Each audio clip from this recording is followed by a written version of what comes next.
As a house wife अगर आप अपने घर को साफ़ सुथरा और रखना चाहते हैं तो बर्तनों को रात में ही धुल कर रखें, क्योंकि ये सबसे अच्छी आदत है।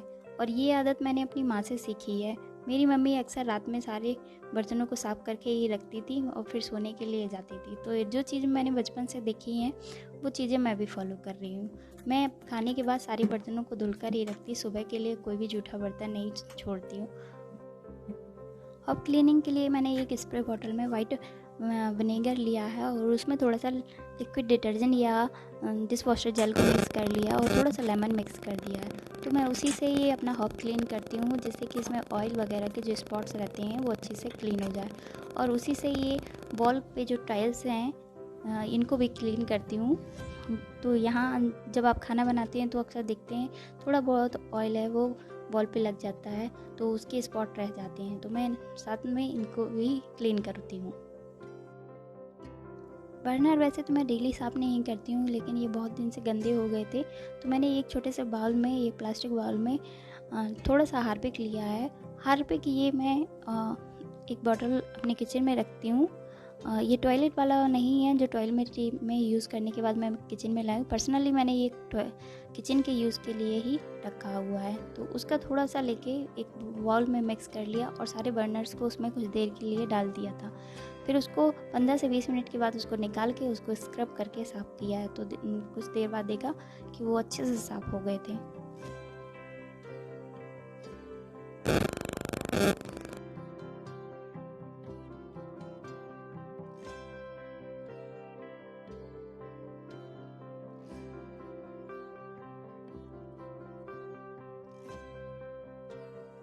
कभी कभी मैं हार्पिक अगर यूज़ नहीं करना होता है तो मैं वाइट विनेगर और थोड़ा सा लेमन और वाटर और उसमें थोड़ा सा बेकिंग सोडा डाल के ओवरनाइट के लिए इन बर्नर्स को डाल के रख देती हूँ और मॉर्निंग में फिर इनको क्लीन करती हूँ, तभी ये बहुत अच्छे से साफ़ हो जाते हैं।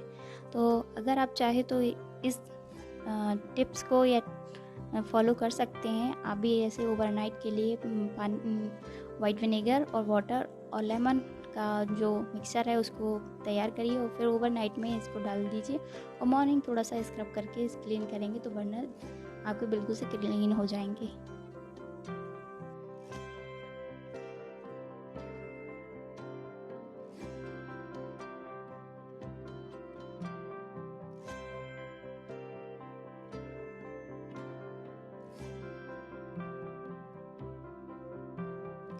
ये हॉप्स ऑफ स्टैंड हैं, इनको मैं डेली ही धोती हूँ। मॉर्निंग में अगर नहीं धो पाया, मीन्स लंच के टाइम पे अगर इनको वॉश नहीं किया तो ये नाइट में ज़रूर ही धुल के रखती हूँ, क्योंकि इस पे भी थोड़ा बहुत कभी ऑयल या आप जो भी सब्जी वब्जी बना रहे हैं तो वो थोड़ा बहुत गिर जाता है, तो ये गंदी दिखने लगती है। तो ये मैं डेली रूटीन में मेरा रहता है, मैं इनको डेली क्लीन करती हूँ। और अब मेरा काम रहेगा कि ये सिंक भी क्लीन कर देना है, तो सिंक के साथ साथ मैं ये आसपास के ये टाइल्स हैं इनको भी क्लीन करूँगी, ये वॉल को क्लीन करूँगी और साथ में ये टैप को भी क्लीन करूँगी, क्योंकि इनमें भी सारा दिन आप टच करते रहते हैं। ये टैप भी तो ये टैप भी थोड़े डर्टी दिखने लगते हैं, इनमें भी थोड़ा बहुत स्पॉट दिखने लगते हैं।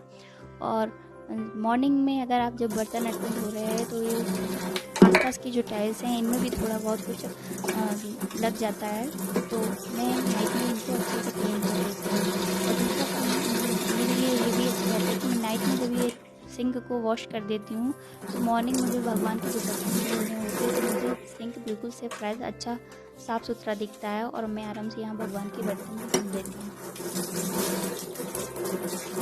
सिंक क्लीनिंग के लिए बेकिंग सोडा और लेमन से क्लीन करने से सिंक अच्छे से क्लीन हो जाता है, लेकिन मेरा जो बर्नर का बचा हुआ हार्पिक वाटर था, आज मैं उसी से सिंक क्लीन कर रही हूँ।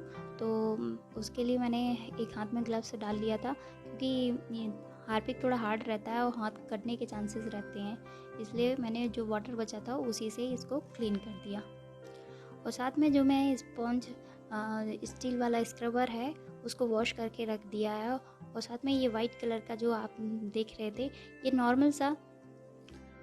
नॉर्मल सा डिस्पोजेबल बैग जो कैरी बैग होते हैं उसी का एक पीस था, टुकड़ा था, उससे मैंने कट करके इसको केवल स्टील वाला स्क्रबर को होल्ड करने के लिए इसको ऊपर से लगा रखा था।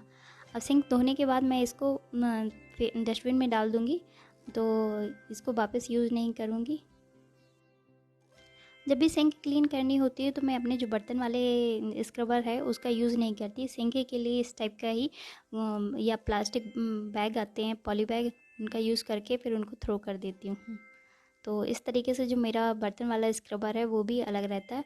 और भगवान के बर्तन धोने के लिए भी मैं अलग से एक स्क्रबर रखती हूँ, जो इससे भगवान का या फिर भगवान के बर्तन धोने होते हैं। तो जैसे कि आपने लास्ट वीडियो में देखा होगा, तो मैंने अपने इसी वाइट वाला जो डिस्पोजेबल बैग है इसी का छोटा सा टुकड़ा लेके भगवान के बर्तन को साफ़ किया है।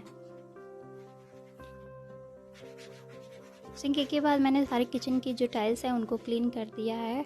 वही स्प्रे बॉटल से पूरी किचन की टाइल्स हैं उनको क्लीन कर दिया। साथ में नीचे के जो कैबिनेट्स की जो वॉल्स हैं, मीन्स जो वुडन वॉल्स बनी हुई हैं, इनको भी क्लीन कर दिया। और अब फ्रिज को क्लीन कर रही हूँ, तो फ्रिज भी मैंने क्लीन कर दिया है। किचन का काम कंप्लीट करने के बाद मैं अपने हॉल का थोड़ा बहुत डस्टिंग है वो कर देती हूँ। जो किचन के क्लॉथ्स होते हैं मैं उनको डस्टिंग के लिए यूज़ नहीं करती हूँ। हॉल के लिए मैंने पर्सनली सोफ़ा या डाइनिंग के लिए एक अलग से कपड़ा रखा है। मीन्स जो फिश टॉवल है उसी का यूज़ कर रही हूँ। तो इससे मैंने सोफ़ा को क्लीन किया, सोफ़ा को, और फिर उसके बाद अब डाइनिंग को क्लीन कर रही हूँ।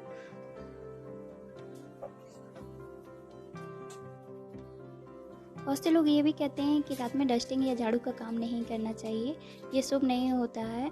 लेकिन मैं कुछ चीज़ें फ़ॉलो करती हूँ, कुछ नहीं फ़ॉलो करती। अगर मैं ये अपने सारे काम छोड़ दूँगी तो सुबह मेरे बेटी का जो टाइम है वो निकल जाएगा। मीन्स सुबह मुझे पूरा टाइम अपनी बेटी को देना पड़ता है।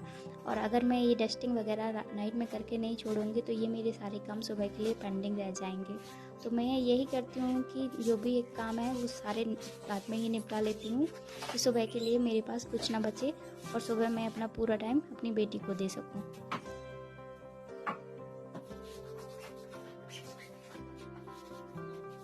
सोफ़ा को थोड़ा मूव करके मैंने पीछे भी क्लीन किया है, क्योंकि ऐसे अक्सर होता है कि थोड़ा बहुत डस्ट लग जाती है। लेकिन मैं ये डेली नहीं करती हूँ, कभी कभी करती हूँ, 2 दिन में करती हूँ। तो 2 दिन से मैंने पीछे साफ़ नहीं किया था, तो आज मैंने इसको साफ़ कर दिया।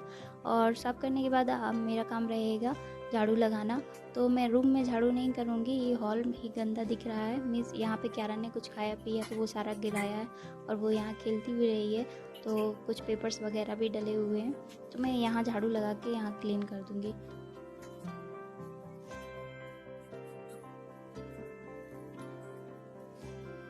मैं बेड के झाड़ू इसलिए लगा रही हूँ क्योंकि बेड के झाड़ू लगाने से ना जो थोड़ा बहुत डस्ट के पार्टिकल हैं या वो अच्छे से साफ़ हो जाते हैं, और सोफ़ा वगैरह के नीचे भी जो भी डला है वो भी अच्छे से निकल जाता है। और ये डाइनिंग की चेयर के नीचे मैं बाहर से ही क्लीन कर लूँगी, क्योंकि मॉर्निंग में ये सारी चेयर हटा के इसके नीचे मैंने मॉपिंग किया था, तो ऐसा कुछ डस्ट वस्ट दिख नहीं रहा है, तो बाहर से ही इसको क्लीन कर लिया है। तो इस तरीके से मैंने सारे घर में झाड़ू कर लिए और किचन में भी झाड़ू कर लूँगी। तो अगर आप मेरा ये वीडियो देख रहे हैं और आपको वीडियो थोड़ा भी पसंद आया तो प्लीज़ वीडियो को लाइक करें और चैनल को सब्सक्राइब करें। मैंने अपना चैनल 0 व्यूज़ और 0 सब्सक्राइबर से शुरू किया है, तो देखती हूँ कि लोगों को कि ये कितना पसंद आता है। और वैसे मेरे चैनल पे अभी 15 व्यूज़ आ गए हैं, तो मेरे चैनल पे आने के लिए और थैंक यू, और मेरे वीडियो को क्लिक करने के लिए भी थैंक यू।